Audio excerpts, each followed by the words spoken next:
Привет, ребята! Кто-то из ребят в интернете употребили слово «попадучий приклад». Это еще, я не знаю, 20 лет назад или правильный приклад.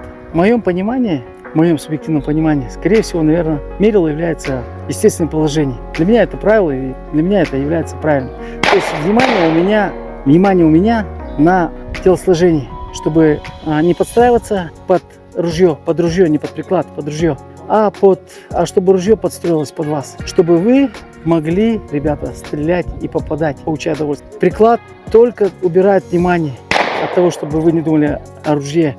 И самое главное, друзья, это только ноль, это только фундамент, который дает вам процент попадания, а остальное это ваша привычка, упражнения, навыки, очень много тренировок и больше, когда вы уделяете этому внимание на самом-то деле. И в этом вся суть.